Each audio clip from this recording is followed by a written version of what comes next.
Another sign of the times is that the Albanese government today is expected to adopt some, but not all, of the recommendations made by the Quality of Advice Review. For an insight into how the industry is likely to take the news, Angus Woods, CEO of Advisor Ratings, joins us now.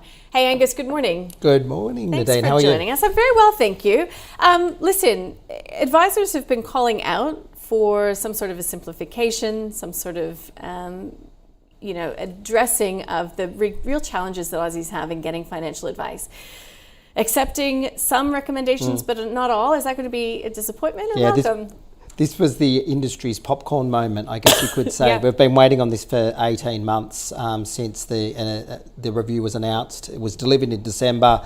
Government sat on it for 6 months and decided what are we going to do. And today we got a sort of sneak peek in terms of where their thinking is. There's three overarching tenets, I guess, they're trying to address. Well, the main one is around affordability and access to advice, affordability around advice. And the three things that they're trying to do to address that is removing the red tape for financial planners to deliver advice.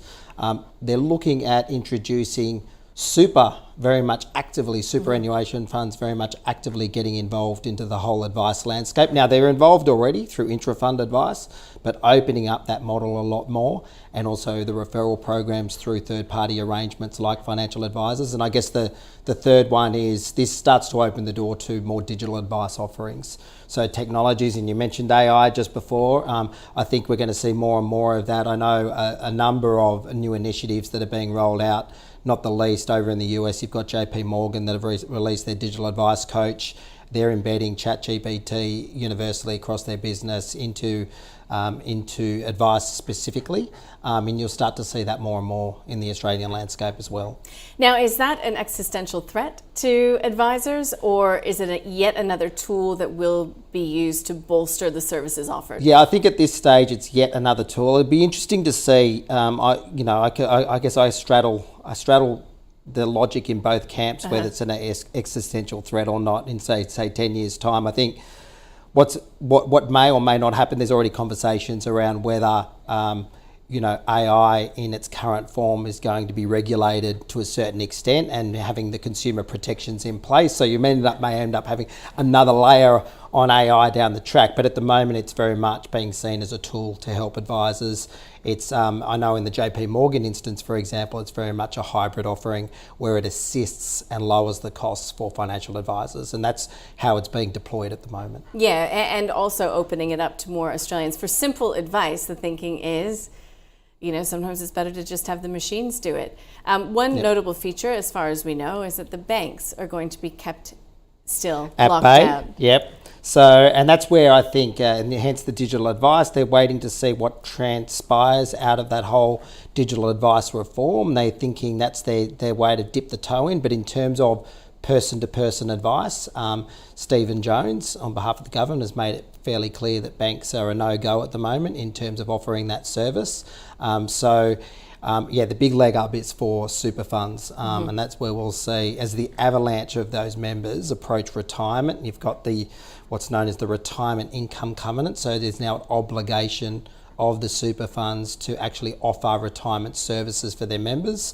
They've been sitting on this gravy train of accumulators for so long, so they're now being given the responsibility to look after the retirement incomes of Australians, and this is one way they're trying to achieve that. So back to the first question, Michelle Levy, who made these recommendations, had said that they came as a package, that the government should have accepted them and implemented them as a whole package. Again, it looks like we're going to be getting a piecemeal approach. Yep.